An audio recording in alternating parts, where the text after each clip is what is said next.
Welcome to the 775 Alive podcast, your rural Nevada headquarters for decoding politics, economics, and general global shenanigans. I'm Crystal Newton, your business strategist, breaking down why Nevada's hustle is stronger than a sagebrush root in a windstorm. Here with my trusty co-host, Scott Gaborski, PhD historian, here to explain the smart lessons of history, even if we are likely to ignore them. Grab your boots for a wild ride through today's most important news. Okay, welcome back here to 775 Alive. We're joined today by Chad Peace, who's with the Independent Voter Project in California. Thank you for joining us, Chad. Hey, thanks for having me. It's been a while since I've been in Nevada to Las Vegas, I guess I should say, but it's good to be back at least on a show. Well, Crystal's down there now. I'm of course up in Elko, which is up on the northern part, almost to Idaho. But Chad is working on something that's been popped out here in Nevada's media sources since early January, and that's, of course, the nonpartisan voter totals. Anybody who's been around Nevada politics here over the last 3 or 4 months, we've had this huge discussion going on about the rapid increase we've seen in nonpartisan voters, and I'm talking true nonpartisans. They're about 38% of Nevada's registered voters right now. We have about another 6 to 7% that are third parties, right, that are associated with political parties, and then the rest being between Democrats and Republicans. And like in most other places, that's fueling a lot of debate about should we be changing our electoral system. Now, Nevada, of course, unlike California, where you're at, Chad, is a closed primary system right now. But there are some ballot initiatives. Some have failed over the last couple of years. We've got more coming. Probably they're in the process of collecting signatures right now over this next couple of election cycles. So, Chad, you want to go ahead and start here a bit by giving us a bit of background on what you worked on with California's current open primary system. Yeah, so don't blame me for being from California. So we had what was called an open blanket system in the early 90s. And what that really meant was a voter could say vote in the Republican race for Senate and then in the Democrat race for Assembly, right? And it allowed you to vote in different party primaries. So in that case, the Democratic Party it was Democratic Party v. Jones, sued the state, right? Took it all the way to the Supreme Court. And believe it or not, it was the Republican Party's attorney that argued the case with, it was Democratic Party v. Jones, but they had the Republican Party's attorney, probably because he was better, argue at the Supreme Court.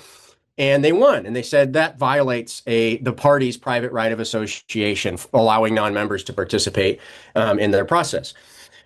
In that decision, there was a concurring opinion by Justice Scalia that simply said, well, if you want to accomplish all voters being able to participate, simply have a nonpartisan primary, right? And don't have a party nomination primary, have a voter nomination primary.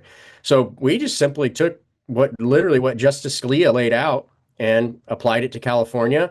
And that was our first big initiative we authored in 2010. Of course, both parties opposed it adamantly. I'm in California, which is Democratic Party dominated, so they were the ones that were most vociferous about it. But we snuck it by because we had an influx of turnout from then called decline to state voters. So since that time, we've been involved in national reform efforts. We're not coming into Nevada. We're not the ones writing those initiatives because, we're California. We know how to stay in our place. But to the extent we do, some other organizations want to seek advice or talk to us, of course, we're happy to give it, and we're happy to participate. Our kind of participation on the national level is a news website we run covering a lot of these efforts, whether it's ranked choice voting, whether it's nonpartisan primaries, those types of issues. And as an organization ourselves, we don't always agree amongst ourselves. But one of the things that we advocate for is let's have a real honest discussion about it, because you can't put ranked choice voting in a box. There's all kinds of ways to do it. There's ways to do it that our board would never support, for example, and there's ways to do it that our board would. Same with open primaries and all kinds of issues, right? But we're just a very voter-centric organization. And the one thing I'll add in this elongated introduction is we're not anti-party, right? We're very party agnostic. You find we believe independence is a small I. It's found in the Democratic Party, in the Republican Party. And really what binds us is this sense that aren't we allowed to think for ourselves and not just go in this lockstep with whatever our party says, no matter how crazy it is? Mm-hmm. So that's us. Yeah. Do you have a question there, Crystal? Yeah, I'm really happy to talk to you. I'm in Nevada. We're always keeping a close eye on what California does. There's a lot of shared political class between the two states. And we're in interesting positions because you're already past, a majority Democrat stronghold, and we're right on the precipice of becoming a Democratic majority stronghold. And so we're trying to figure out how to navigate this new system. And we're seeing this increase of independence, and we're really trying to figure out where those voters are at and just what they're trying to go for. Do you have a feeling at all? I'm waiting for the turning of the tide in the Democratic Party. Is there a feeling in California that the party has gone too far, and maybe that's where most of our independent voter registration has come from? Do you think that's a symptom of that? Where do you think this is coming from? Yeah, I mean, I think it's on both sides, and then like obviously California, it's on the left. When we have the national discussions and people outside, they're referring to California as this overwhelmingly blue state because that's where our electoral votes go. That's where, right, we have a lot more districts that are Democrat. We have a large contingent there. But if you go on the state level, believe it or not, there are a lot more shades of blue in California than you might imagine, right? We actually have moderate Democrats. We have business-friendly Democrats. There's a lot of, there's some competition within the Democratic sphere. And yes, I think there is a little bit of I don't know if I want to characterize it as a backlash, but what you're seeing right now in Los Angeles is this it's basically the Democratic Socialists against everybody else, right? And I'm not saying that to say, I'm not using a pejorative term. They call themselves the Democrats. Yeah. They're authentic about it, right? But they're the Democratic Socialists of America, and they advertise very publicly what their strategy is. And what they do is in the in these low turnout primaries, and actually they're using the nonpartisanship to the advantage is that they're getting a lot of low propensity voters, and you don't have to mobilize that many people in order to skew the turnout, right? And in these kind of low primary states. So my advice, whether it's in California or in Nevada, is throw away the traditional math, right? All the parties, all the consultants they're running the same game on the same math based on what happened yesterday, right? And that if you don't give people a reason to vote, right, then they won't come out to the polls. So that means stop following the party norms and find something. Go out and test what people want. Don't ask them what you want to say and then say, do you agree with it or not, right? And I think that's some folks are waking up to that. I mean, I know a lot of more people that would never talked to us before are coming asking for advice, but I really think that's at the crux of it. Like, there's people just so frustrated, like, what this isn't the Democratic Party that I knew. I mean, like, what? And the same thing, happens on the right is like, okay, and then that's like the average person that's just folding their laundry and taking their kids like to work, or like there's. Okay, you asked me where I want to go for dinner, and then you said the only places I can go are Burger King and McDonald's, and expect me to get excited, right? So you got to give them something excited. You got to give them something else to eat, and that's where they're starving for right now. Now, that's sort of an interesting take, because I do want to talk a little bit about where these voters might be coming from, because I think there's another factor, and certainly is here in Nevada. But one of the interesting things, and Crystal and I have gone back and forth with it, it's a pet peeve of mine. I make a sharp distinction between nonpartisans and third-party voters, who are, in my mind, true independents. What I mean by that is they're people who've gone towards independent parties. But it's sort of interesting. I think you're absolutely right. There's this battle between the traditional Democratic Party and Democratic Socialist, particularly the DSA, Democratic Socialists of America, which is a separate party, right? So Mamdani runs on a DSA platform or party sort of ticket mixed with the Democrats. Here in Nevada, our largest third party is the Independent American Party of Nevada, right, which holds down somewhere between 4 and 5% of the vote, but they're further to the right than the Republicans tend to be. But what's been interesting is over the last 15 years, the other third parties have largely disappeared. We still have a decently sized Libertarian Party, but the Green Party has decayed so far, probably because of shenanigans the Democrats pulled in the 2024 election by keeping off the ballot, but they have basically been somewhat delisted from the state for a lot of electoral stuff because they just don't have that many voters. So I guess the question is, do you think people are turning more towards nonpartisanship to change the system versus turning towards a third party? I think they're turning towards wherever they think they can get effective. And some people are thinking about it for 5 minutes. Some people have been thinking about it for 5 years, right? And that if you go to California, we actually polled, there was a poll done by the LA Times about 6 years ago or something. They polled all just AIP voters, American Independents, and 90% of them thought they registered as nonpartisan independent, right? They didn't even realize they were joining a more right-wing party. And so some of that is like, those of us that live in the political world, like have such a higher, like we pay attention to this stuff. Like most people don't understand the rules of the game and stuff. And they're like, oh, I see independent, that's where I'm going to register. But to your like larger question, I think that just the general sentiment is like this discussion that is happening. That's not what's important to me and my friends. I don't sit down and talk to my friends from another party the way that this political discussion's happening.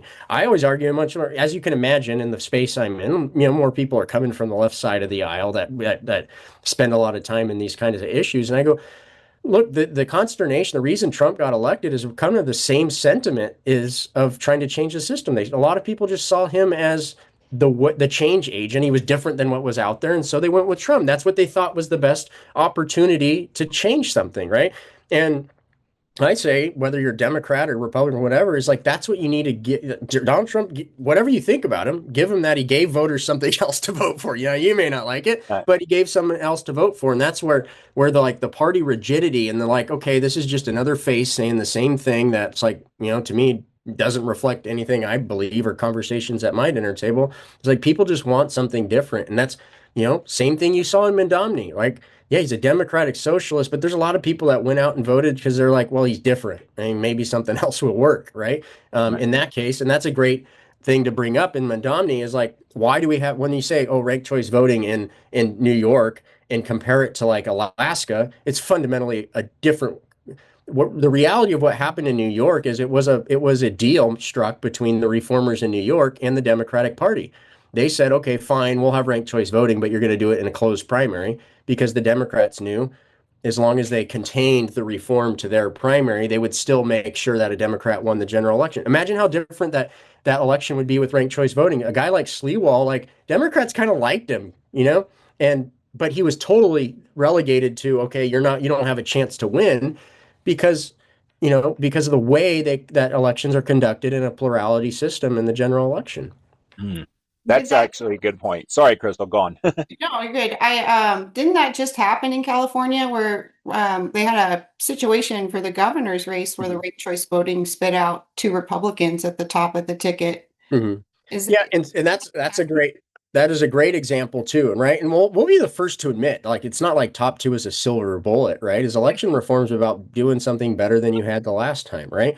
And so I think a lot of the folks that wanted to get rid of it and have control over the primaries use that as an opportunity to as the fear tactic, right? The irony is here, like Steve Hilton was saying, "Oh, look at these results," and terrible jungle primary in California, which is a manufactured pejorative term, by the way.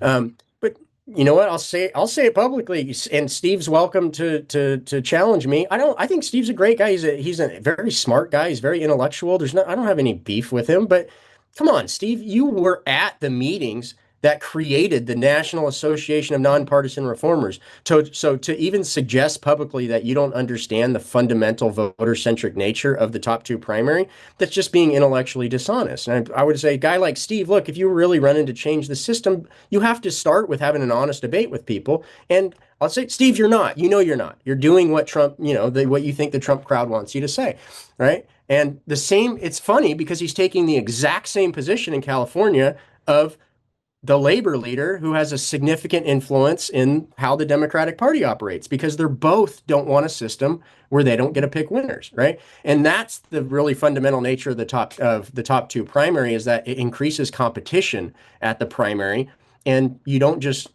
have one big group be able to de facto select who's going to win. But you do have a problem with that, in the fact that a top two, and I will concede there's some other models that have been examined, a top five system, so on and so forth.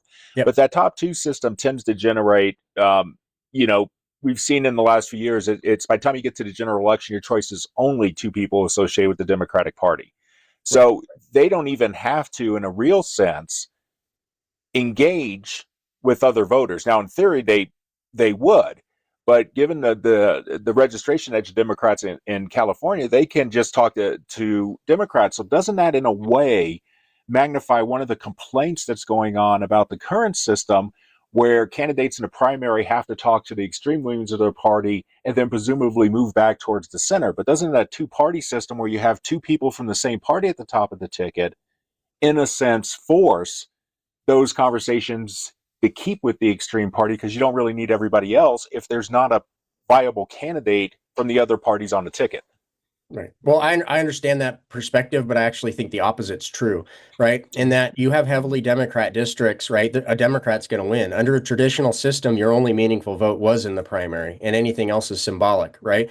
The reason you have a strong contingency of moderate Democrats, I mean, look, the labor leaders selected candidate got eliminated, and the guy named David Alvarez won with business community support because it was a Dem on Dem race, and he was smart enough to call Republicans and call independents and say, hey, look, I know I'm a Democrat, but it's me or her, right? And that's how he won. Sacramento woke up going, how the hell did this guy win? She had every single Democratic Party endorsement. She had the labor walking doors for her. She had $5 bajillion.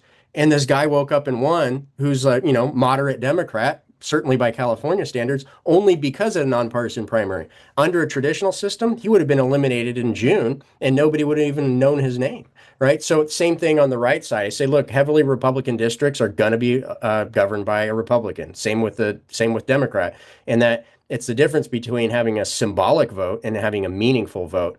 When you're now, admittedly, California, because of just the circumstantial composition of who enters the race, there have been unusual circumstances. And I'd say, well, let's focus on how to eliminate those circumstances. Maybe look north to Alaska, right, and go to a top four type system, but certainly don't go back to a closed primary, because I'd say instead of having 5% anomalies, we have 95% anomalies, because everybody else is being elected in primaries where nobody's participating. Mm-hmm.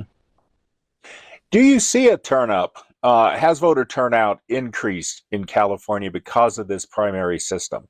Right. Oh, go ahead. No. Go ahead, because there's some other stuff later that I'd like to get to, but let's go ahead and address this first. Yeah. Not discernibly, and I'd say two things. One, obviously we would like to see that, right? But I would say that's not the purpose of the nonpartisan primary. The purpose is to realign the incentives. I'd say there's two things that have worked against what we thought would happen. One, we thought operatives would understand what I just said, that more operatives and more candidates would understand the value of talking to people outside of their party. That hasn't been done to the extent, and frankly, I think most of the consultants, they've been doing the same thing they've done for 40 years, even though the whole rules changed, right? Some candidates, like the David Alvarez, as I mentioned, the Steve Glazier, who was one of the first ones. There's probably 24 candidates in California or I should say legislators, that would not be there but for understanding the math, right? But those are relative outliers. And then at the same time, you have a national conversation that's gotten so much more polarized and partisan that it overwhelms the ability to even have those conversations, because it's just like, oh, you're Trump, you're not Trump, you're a socialist, you're not, right? And then it is difficult to have a nuanced discussion. But as you get more local, it is happening. And are the effects like life changing? No, but I think that they are enough to, one, want to protect it, and then two, look to how can we advance it. Mm-hmm. Okay. Yeah, on a slightly different subject, I was very curious as to your opinion, Chad, on all these fraud investigations. We're really starting to break open some of these fraud charges in California. Do you have any kind of feeling how that's going to impact the election? Is that going to sway voters at all, do you think? I think it is, but I mean, we pulled this, and by the way, if you see the sudden shift in the California election, it was, I think in part because of the poll we just published, that the New York Times also cited, where we polled 3,400 people, and our poll derives from the voter file, and I'll stand behind it, and that changed the race. In the poll we did before that, same methodology, we asked people, do you think there's a corruption problem? In the aggregate, there's about 80%. But when you go and we asked follow-up questions of, do you trust the Republican Party to fix it? In California, there's a whole 35% of them that say there's corruption, but then I don't trust the Republicans to fix it, right? Which changes the dynamics, right? So you can't win on I'm just because I'm running on the corruption message. Now, don't get me wrong. The same pollsters doing the same thing from 40 years ago are going and saying, oh, corruption's a big issue. Homelessness is a big issue. Just go tell them you're going to be the one to fix it. That doesn't work because people don't believe it anymore, right? They're tired of it, right? And so, yes, it will.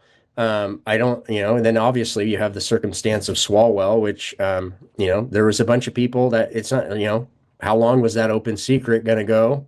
Frankly, I don't know. But I think Becerra is the safe choice of people to go, look, I don't want somebody with another scandal. And that was a natural movement over to his. But I also do think you're starting to see, if you're I don't know how close you pay attention to California politics, but actual enforcement's going on, right? They're still playing the political game a little bit, and they're writing bills for the media and to appease some of the political discussions and stuff. But for whatever you think of Nick Shirley, whether you think he's just taking advantage of a situation or not, there's actually investigations and stuff that are happening because he hit the oh shit button, and somebody needed to, because there was a lot of stuff going on.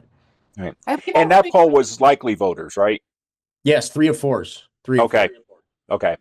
Are people really framing Nick Shirley as taking advantage of a situation? Yeah, of course. There's advantage of what? Fraudsters? No, he's just trying to get hits on his Instagram account, and that, right? So he's hyperbolizing and he's doing this and that, right? Of course, that's the partisan spin, right?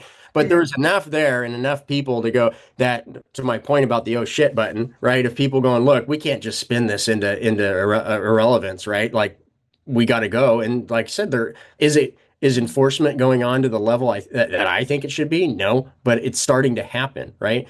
And because the political folks say, no, I understand they need to get out in front of it, and then, as there's some folks that have been aware of it a lot longer than since Nick Shirley came along, going, for whatever reason, they didn't want to focus on enforcement, going, I got to go and show some enforcement credentials. Yeah. Very generous, Chad. What's that? It's very generous of you to characterize it that way. I got to be diplomatic. Right.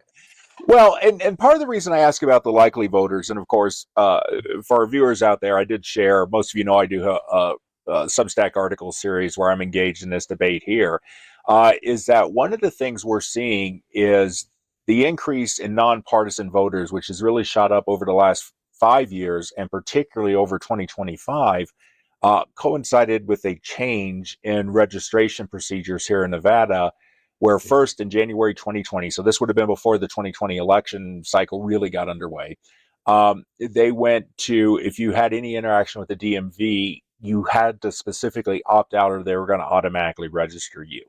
Mm-hmm. In February 2025, that system changed.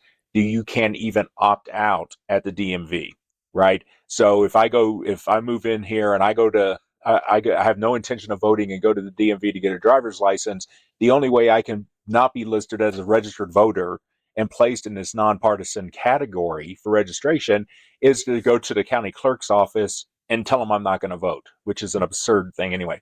But one of the things that's going on is the argument here, like I imagine it's been used in a lot of parts of the country, is that the increase in nonpartisans represents a choice. And that the DMV registration removes an obstacle to people voting. The problem is here in Nevada, if we look at the election since that goes into place in 2020, the voter turnout percentages have not even kept up with just the increase in the 18 and older citizen population, right? So we've got this huge mass of nonpartisans where it's being argued that they're not voting because they don't like the closed primary system, which is why it needs to change, right? But it's not showing up at all, even in presidential years, where a lot of people who normally don't vote as nonpartisans will turn up and vote for president. It's not even keeping up.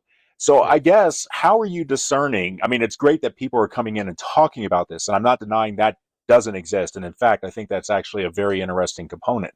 But how are we differentiating between those people who are nonpartisan by choice and really would like to see a separate system, and what is supposedly a massive movement to nonpartisans that seems to be more generated by how the registration process is capturing people who likely would not care to vote at all.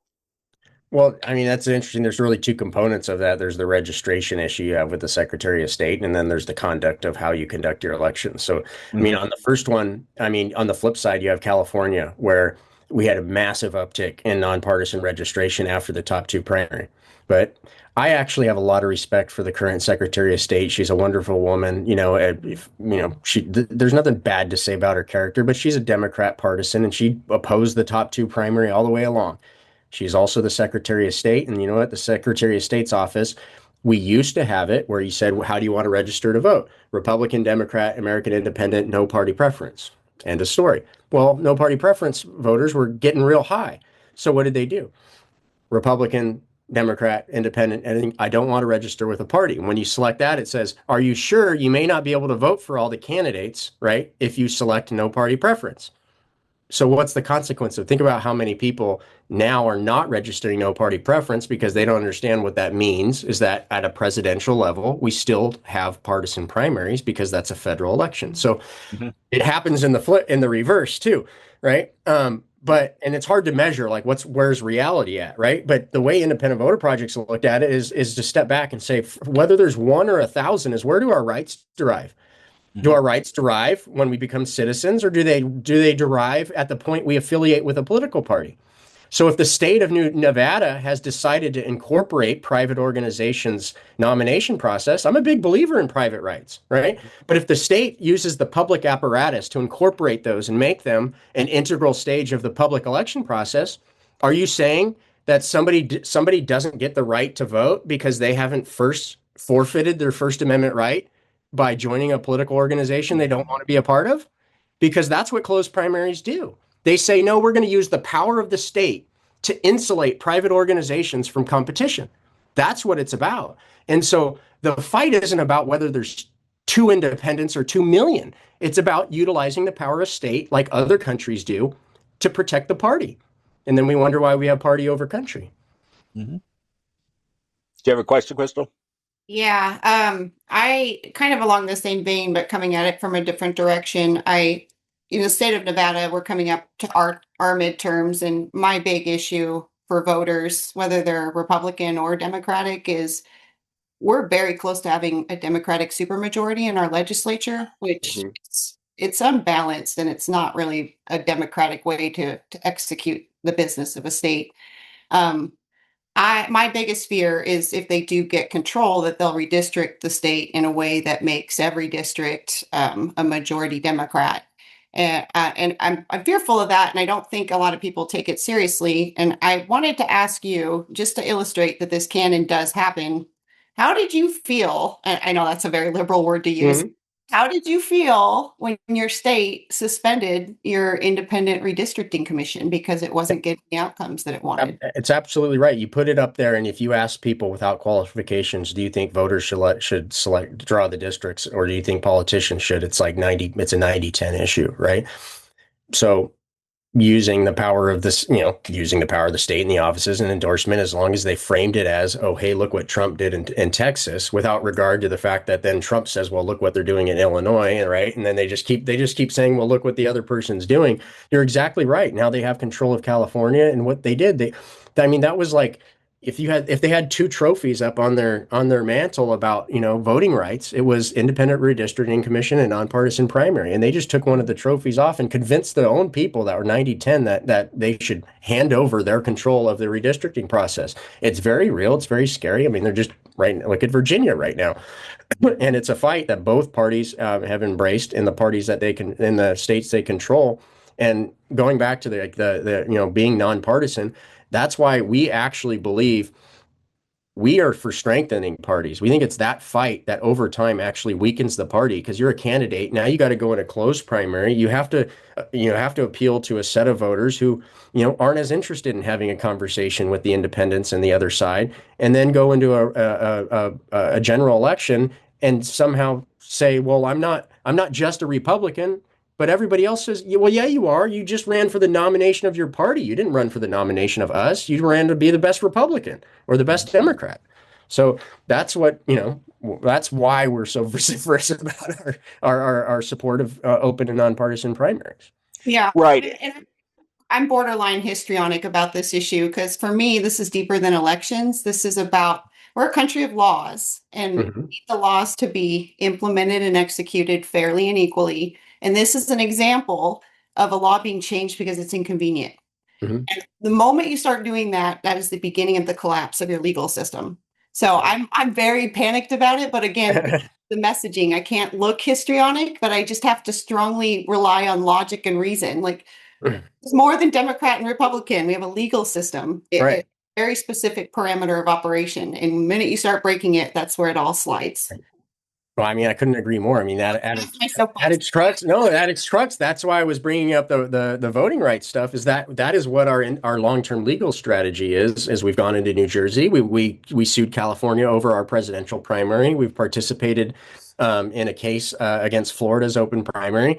So we're not picking on a state because they're Republican or Democrat, but all we're saying, the issue we're trying to get to the Supreme Court is to say what I was saying before. If primaries are an important stage of the election, can you deny somebody the right to vote because they've chosen not to join a political party? It's a First Amendment argument that, I think we win if the Supreme Court takes up the case, but that's why, that is our case. And that is why we think this is the foundation. It's about a nation of laws. If we're a nation of law and we represent we the people and not we the parties, then that case has to be taken up and the court has to say, no, you can't give parties a special advantage in the process. Oh, Well, can I reverse that a bit, because I think there's an interesting dimension to this when we start talking about the position of the state versus the parties, because of course the modern closed primary system, the simple solution is, if the problem is the state's enforcing it, can the parties just go and do their own internal selection process and then just put people up for the general election, right? And that's one of the arguments being made in some of these um, um, proposed initiatives here in Nevada. Mhm. But our modern closed primary system evolves in the early 20th century, uh, ironically, out of a progressive Republican position, as they were known then, to break the power of the political party. So this is the state stepping in to go to the political parties. If the parties start doing their own internal party selection, Mhm. right? And the state says, well, we don't like that, so we're going to force you to go, and you can only put somebody on the ticket in the general election if you submitted to a public primary system, Mhm. right? Is that a legitimate use of state power? Well, you can have the voter nomination process. I mean, there's all kinds of ways you could devise a system to satisfy the individual right to vote. But you're exactly right. Is that the states brought the primaries into the public process to bring it out into the open, so they didn't have like, oh, these people got selected in a smoke-filled room, right? And so that's why you have this conflict between the private rights of parties and then the private rights of individual voters, right? But times changed a lot since then. I mean, at that time, most people did. A lot more people identified themselves as, I'm a Republican, I'm a Democrat, I come from a Republican family.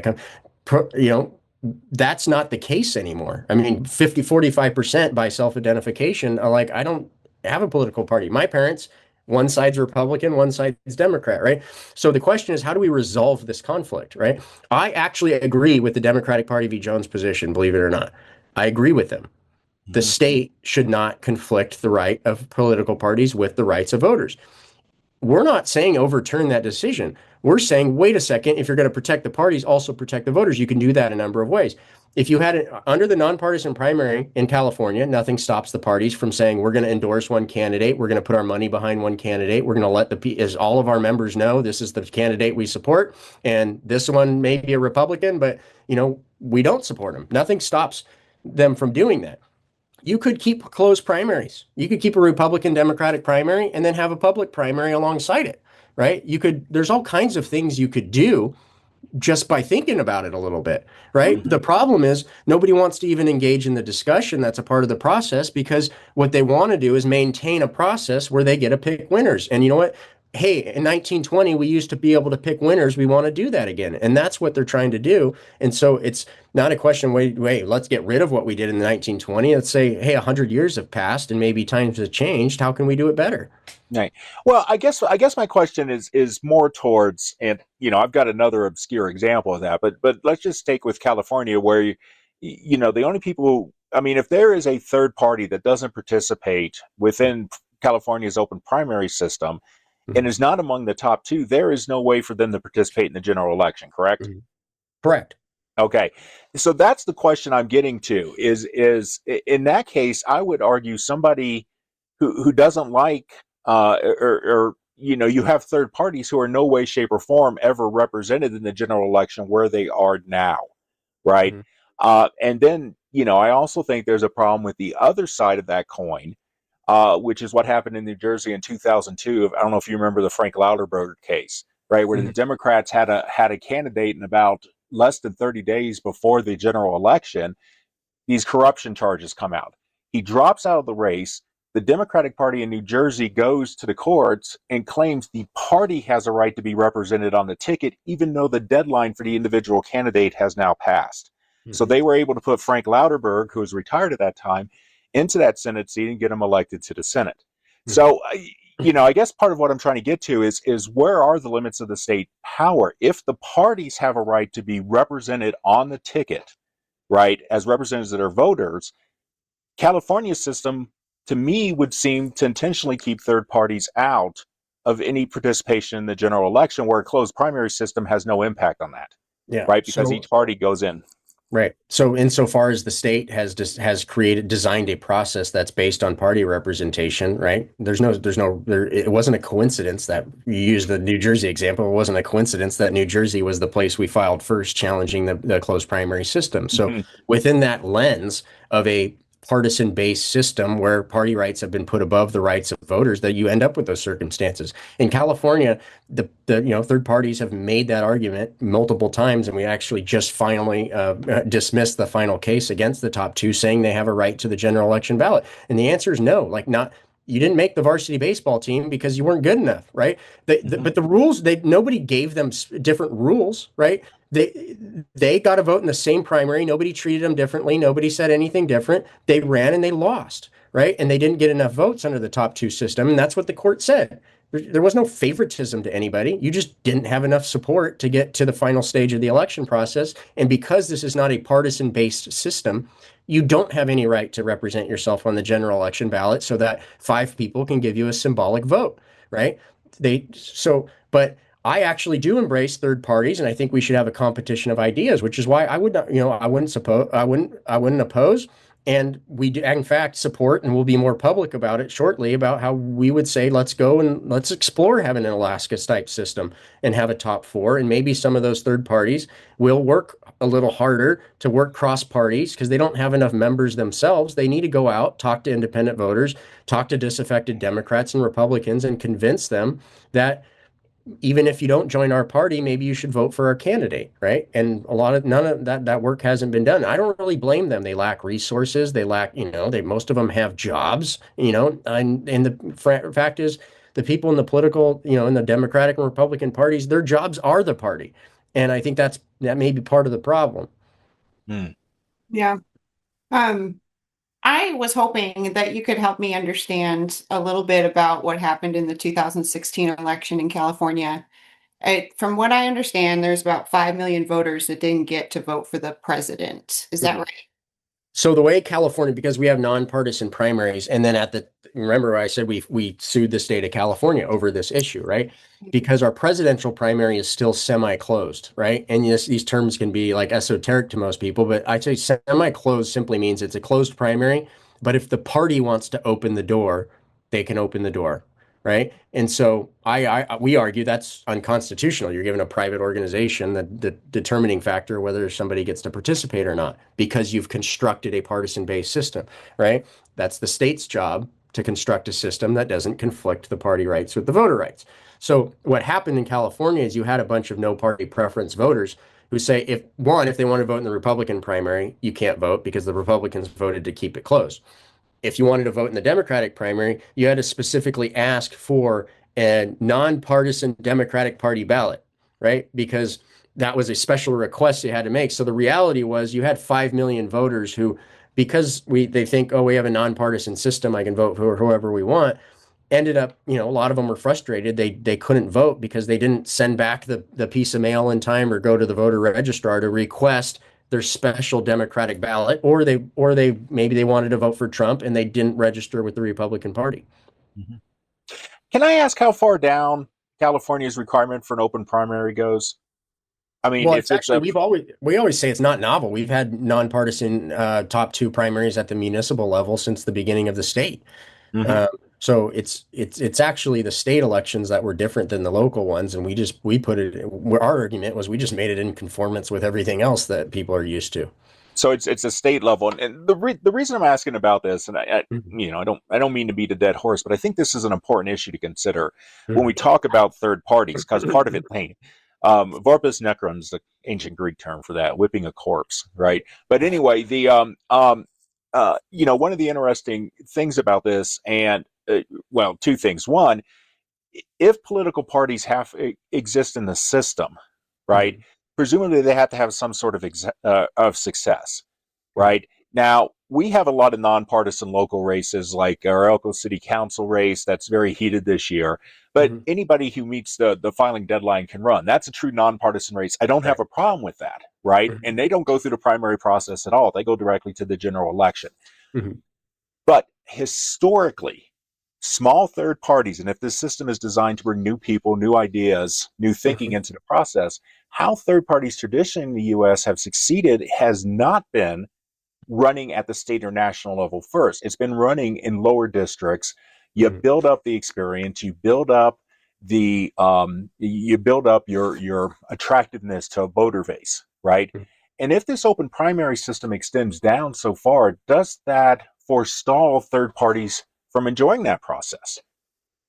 No, I I mean, mean, you have everybody's treated the same at the local level. So I could, I don't have to be a member of a party. I could be a member of anything, a third party or an independent, and you're still treated the same. So, I mean, the organizing vehicles of political parties are valuable because you can do member communications, you have brand ID. But I mean, mhm, I actually think you have a better chance at a local level if you have a higher profile and you already have name ID because I don't know, maybe you built a big building or you were some scientist that's in the local community and you say, look, a pox on both parties. I'm just going to run on my own brand and win. mhm, Everything, the other rules treat you the same. But if the theory is that, it's nonpartisan primaries are the reason why we don't have third parties. I mean, you would expect to see a bunch of third parties in all these closed primary states, which we don't see. mhm. But And I isn't just part of that you guys are using the Shakespearean language. I think it should be brought back into politics. That would be See, quite. that's pox? my grandmother, the English teacher, right there.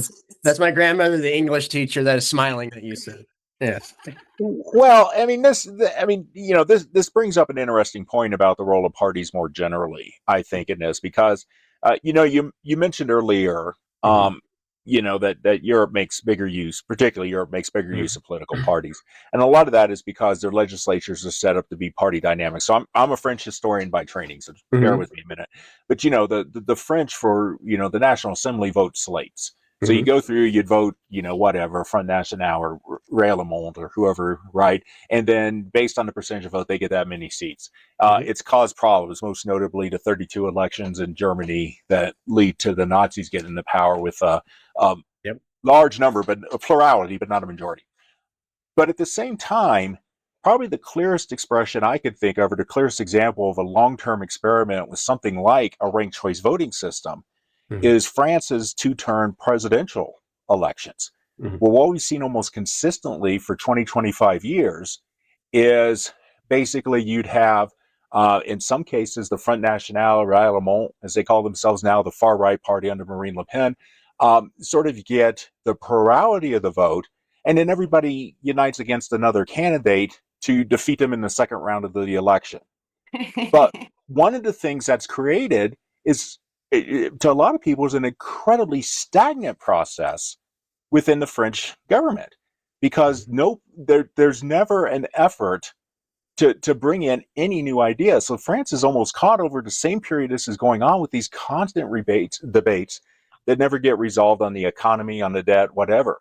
Right. Mhm. So, in a certain extent, I'm just looking at this and thinking, this hasn't worked long term to introduce new ideas and new thinking. right? All it's done is create the people who think, well, they're the safest choice of candidate we can go to, which is basically what the system does now. The Mhm. lesser of two evils. Right. Well, I mean, we rejected a parliamentary system very specifically in the creation of the country, right? We're very Mm-hmm. uniquely American, right? Rights to vote, we the people, rights to vote derived from the individual, the same basis of our lawsuit on voting rights, right?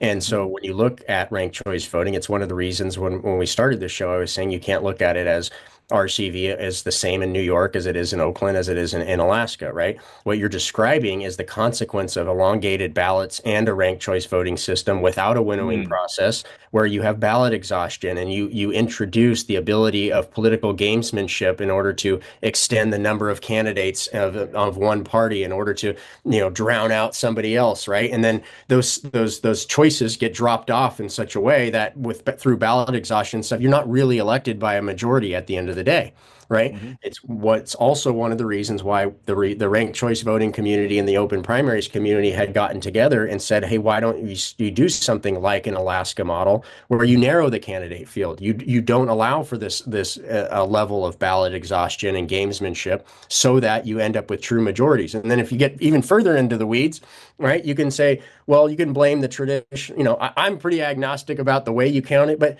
the way you do it, ranked choice voting, is also another factor that would cause Mm-hmm. divisions among the wonks, right? You can have instant runoff where you drop the last place and then reapply their votes and say, well, that actually benefits extreme voters more than it does moderate voters, right? Because the Mm-hmm. extremes are getting their second choices applied next. And you have an incentive to have a second choice from the extreme, not from somebody who might almost otherwise win, right? And so you can get into Condorcet. You're a French historian, right? Condorcet. Okay. Right. You can start going into ranked pairs and Condorcet type systems, which incentivize more moderations, especially every single candidate you add is going to compound the level extremism an IRV type system would give you, right? But Mm-hmm. that's back to my point is what's right? What's the next step for California or Nevada? I don't have a perfect answer, but these are the discussions we should be having with each other, right? How can we do this better? What incentives are we giving people? What incentives are we giving to electeds to lead better and to do better policy? Those are what I think what we should be having. Instead, we have these superficial debates about, frankly, bullshit.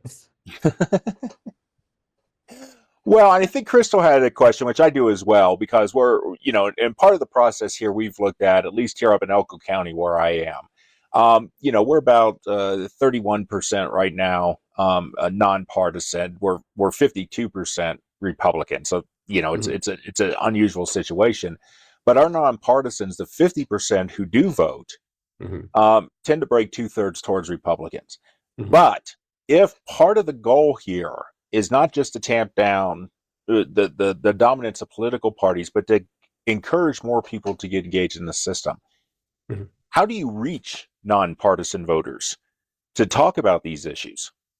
Well, I mean, we know how to reach them. They got mailboxes and they got phone numbers, but you're turning, how do you reach them in terms of how do they affect policy and how they have influence, right? That's realigning the incentives, right? And I'm not talking about tamping down parties or tamping down anything like that. I'm talking about realigning the incentives for the party and for governance, right? You say, like I said, I start, same thing I said from the beginning. I actually think when all voters are treated the same, you probably will still end up with a two-party system, but you'll have a lot more people satisfied with that system, and that's strengthening the parties, not weakening them.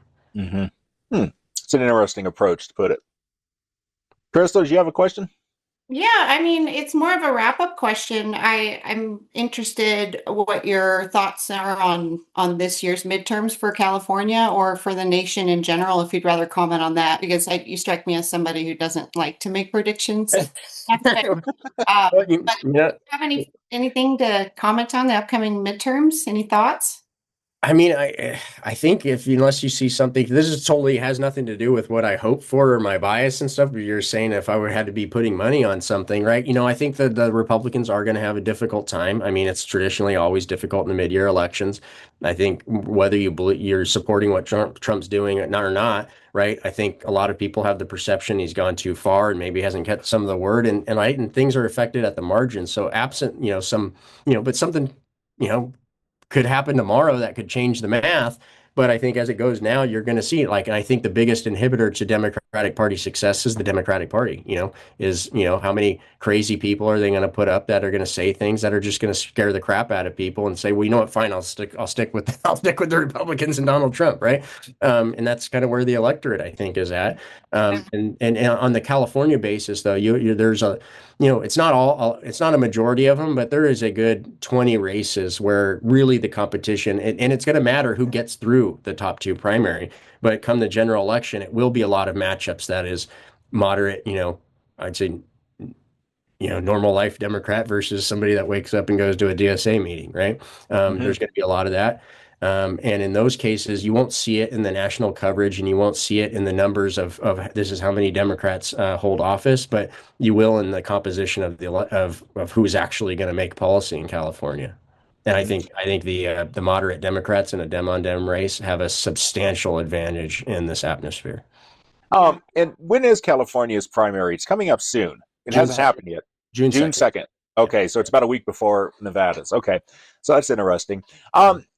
So yeah, and this is probably because it's probably a good point to wrap up. But you mentioned you do a newsletter.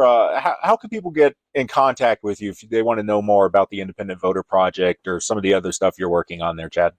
Yeah, you can find us on social media. We're Independent Voter on Instagram and Facebook. IndependentVoterProject.org is our organizational website. IVN.us is our news website where we cover a lot of these issues. And you can contact the organization at contact@IVN.us or me at chat@IndependentVoterProject.org anytime. Okay. Much to my wife's chagrin, I usually answer. Been there, done that. So, okay. And of course, if you want to reach Crystal and I, we're readily available at info@775alive.com. So, Chad, thank you very much again for joining us today. And for our viewers, until next time, I'm Scott Gavorski. And I'm Crystal Newton. And we'll see you around the 775.